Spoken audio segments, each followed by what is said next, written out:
Be every bit of yourself. Hashtag not underselling with Sakshi Gautam.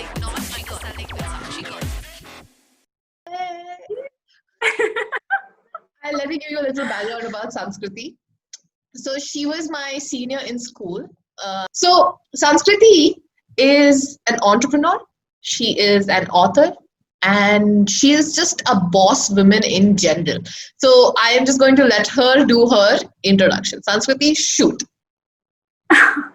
Okay. Every time someone tells me to introduce myself, I get really like, oh my god, this is the first example of underselling ourselves that I do not want to boast about myself and tell things, okay, I've done this, and so much.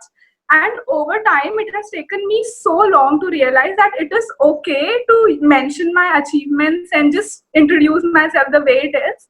So a lot of people have asked me why do I do so many things, because a lot of people also expect us to be in a box.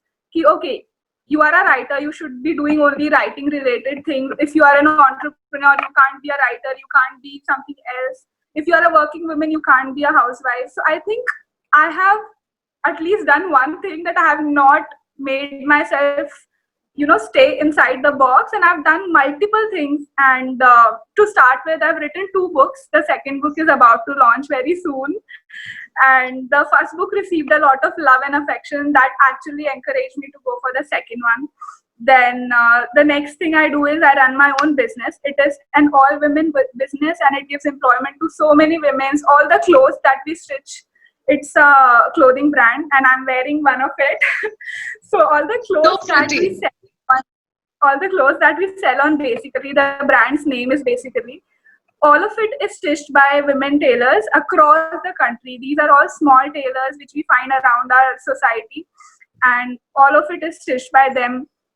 And I also run a women empowerment community, which is a community for support for working women, for ambitious women, and to stay together to help each other get more leads and support in any kind of way possible. So those are the things that I'm doing on a personal level. I also work in a company called Wedso.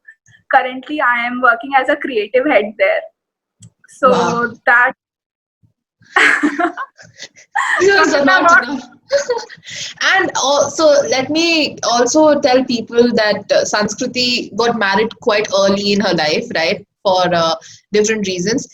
And that has, like, I think that is what is the best definition of turning lemons into lemonade, because you have made your marriage one of the things that are your strengths at the moment, right? So what is so now that we've set up a little bit of foundation about how amazing you are, let's just find out what is the most badass thing you've ever done.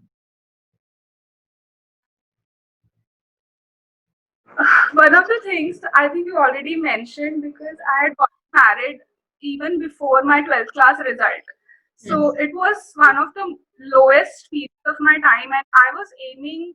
I had gotten 94% in my 11th standard, and I was aiming to be the state topper of Karnataka. You live in Bangalore right now, so you would know that is the percentage for 12 state toppers.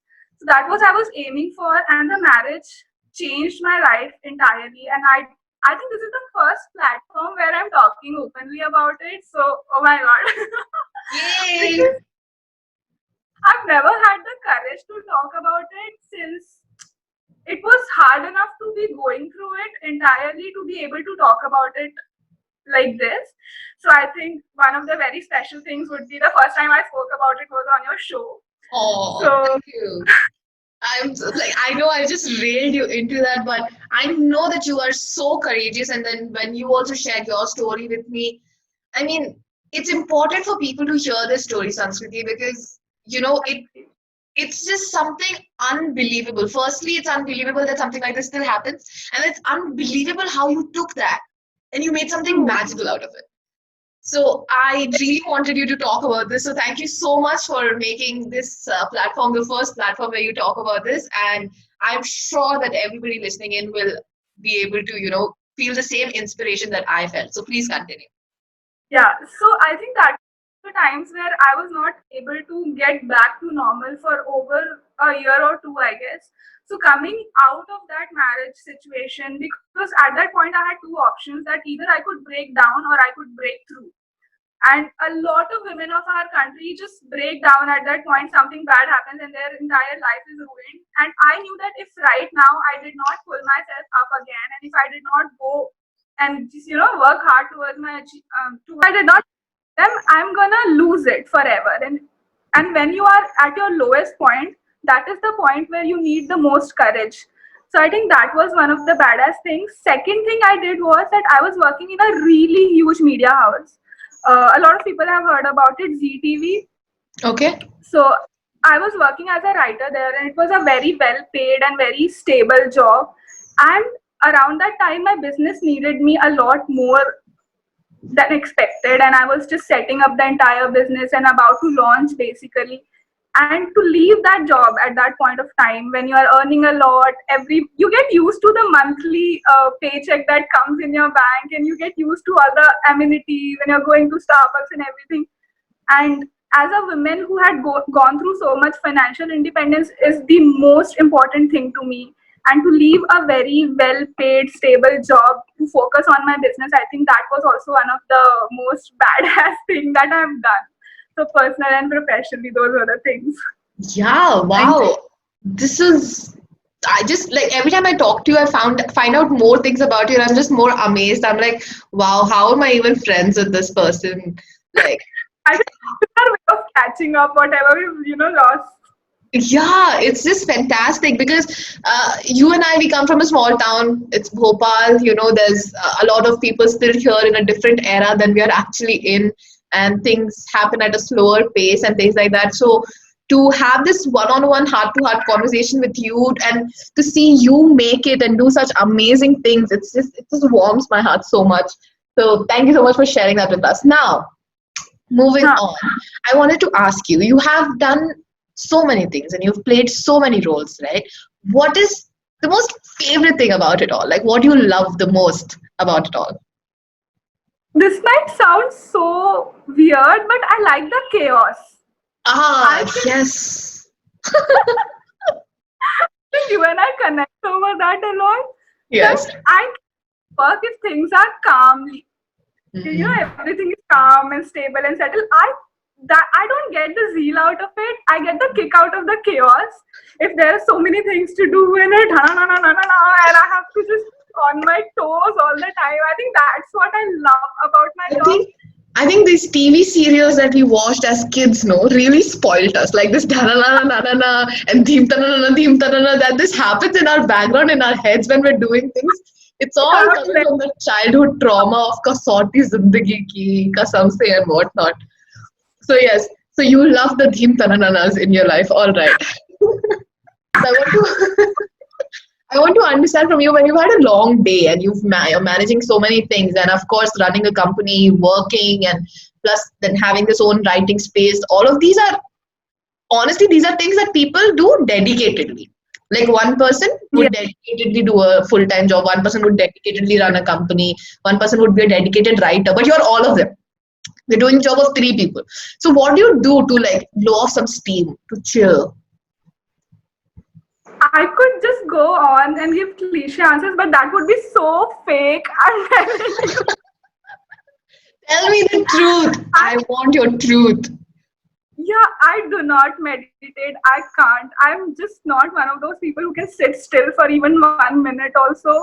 I do not exercise. I'm so lazy. I feel ashamed of even saying this out loud. I really need to get to, exercising and all of it. But I think one thing I've recently discovered, and a lot of people don't know about it, so you should also check them out. So there's the entire YouTube community of Japanese and Korean people. Okay. They have a certain kind of YouTube videos where they use sounds around the house. I'll send you the link. Okay. It's very fun. All right. Very weird because the videos are like, it's kind of ASMR, but not entirely. Like you'd hear the sound of ice in the cup and those kind of ASMR videos, which are like, how do I explain?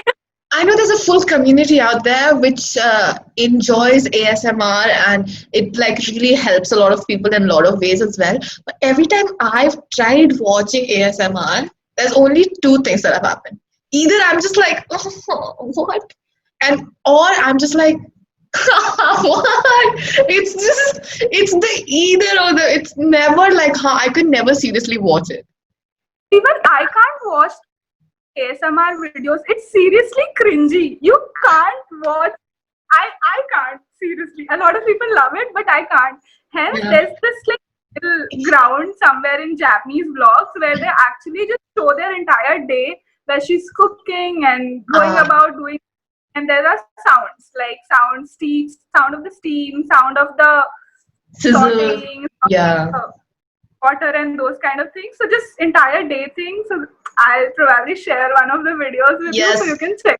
Please share that with me, and guys, I will also add that link after this video. Please watch it. We need to understand how weird is Sanskriti actually. So I think this video is our answer to those questions.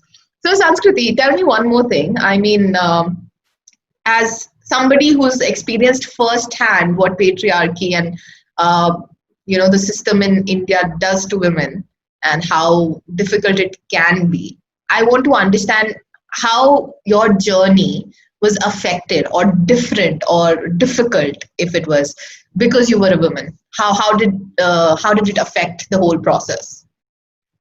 I think coming from where every day was a fight with patriarchy, and I literally just tell. So I've recently started going to motivational speaking seminars where I go and talk to young girls. Last seminar was in Mumbai, and it was in SNDT Women's University, and one of the girls just came up to me and she was like, "Ki, you got married so early and you had so many struggles, and how did you convince people around you to let you do it?" So Hmm. I just told her one thing, that first thing you need to know is that you don't have to convince people to let you do something, right? It is just any basic human right. If your brother can do it, you can do it too. Whatever you wish to do, you need to first believe yourself that you don't have to take permissions.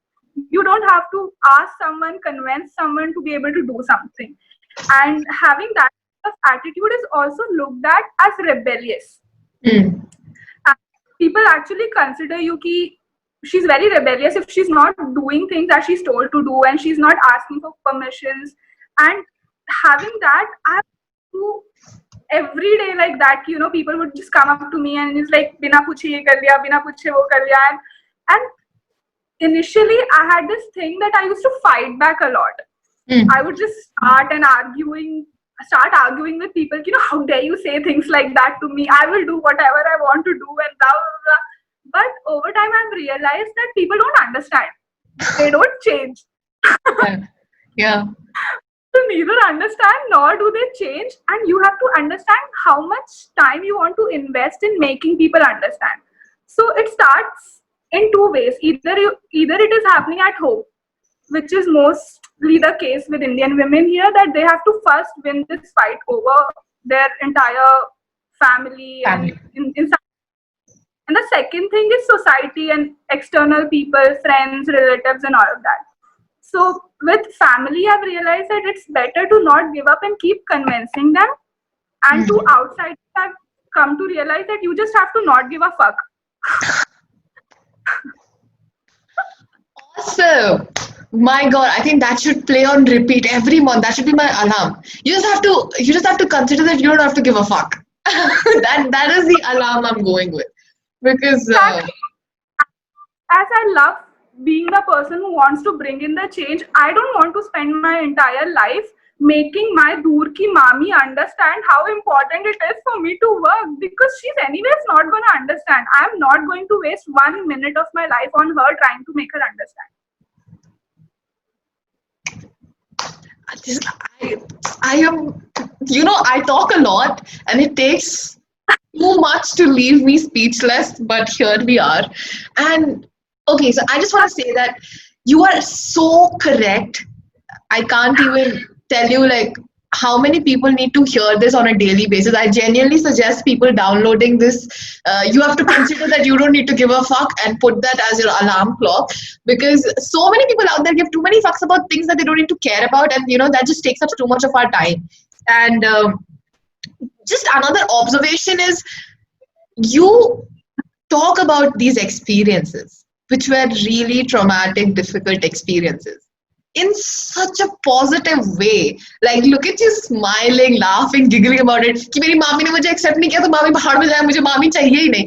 तो it's just fantastic, this kind of attitude that you have. And it's not, I'm sure this is something that you really had to try very hard to, get this attitude and this perspective. Because iske bina hota bhi nahi na. I think one of the, to add to your previous question, one of the most sexist thing people have told me is that, women are told is that जो भी करना है शादी के पहले कर लो, जो भी करना है once you get married, once you have kids, it's like your life ends there and there's no scope of that.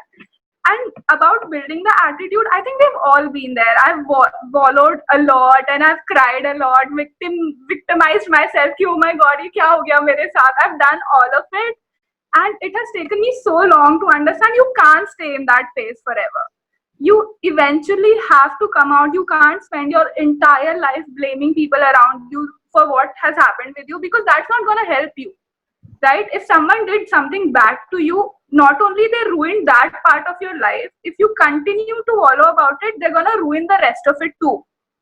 Right. So it's very important to understand that whatever has happened with you, whatever struggle you have gone through, that entire time period is already burdened with that kind of struggle. But if you carry that baggage with you for the rest of your life, you will not be able to live freely for that period too. Right. It's very important to understand, to break the chain there.